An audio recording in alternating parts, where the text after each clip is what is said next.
This might be the worst cheating story you have heard.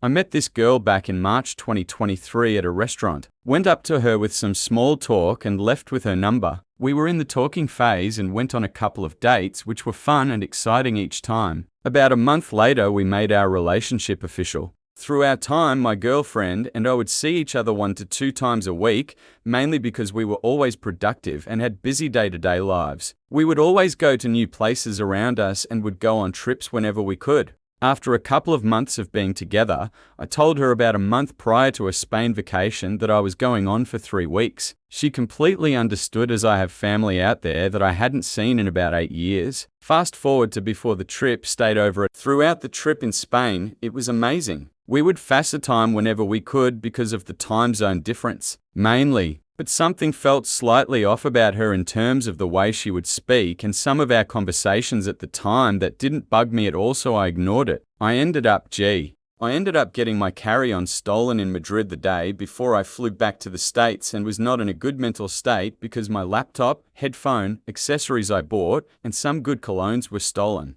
After coming home from the vacation, I was desperate to see her, so we hung out the majority of the day after flying in. It was fun, grabbed dinner, checked out our favorite viewpoint and just talked for hours. In the next couple of months of August, September and finally October, she seemed a bit more off. She seemed more busy at work, on her late night shifts, would go hang out with friends here and there, and noticed she stayed home a little bit more often, so my suspicion was increasing. One night I hung out with my cousin and him, and I went to a local college gym to get a lift in, and I texted my ex-girlfriend that I would be at her place at around 9:30 p.m. Had my workout and got to my ex's house at around 9:05 p.m. just chilling in my car looking at Instagram real quick and called a buddy. About 10 minutes after I got there, I saw this dude walk out of her front door. I was in shock, my heart dropped and just too many thoughts going through my head. So I just left and went home.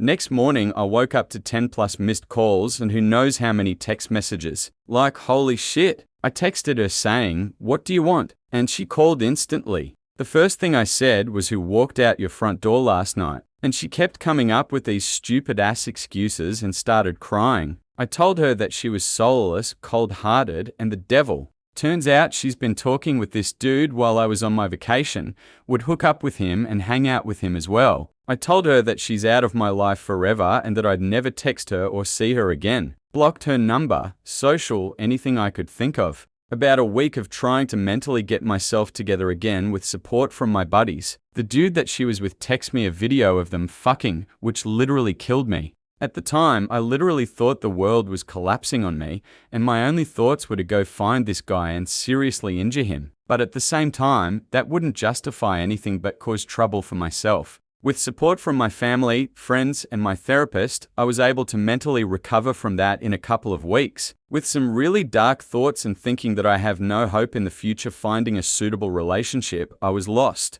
Fast forward to today. It has really changed me into a different person. Thriving and growing my business, starting prep soon for my first bodybuilding show, and honestly being the happiest I've ever been. The one thing I feel like I'm missing is a relationship where I can be with someone to have support and to just share my life with. But after this, I have a small barrier and attachment issues at the same time. And obviously, it's hard to get that with someone who's also my age in the day we live in.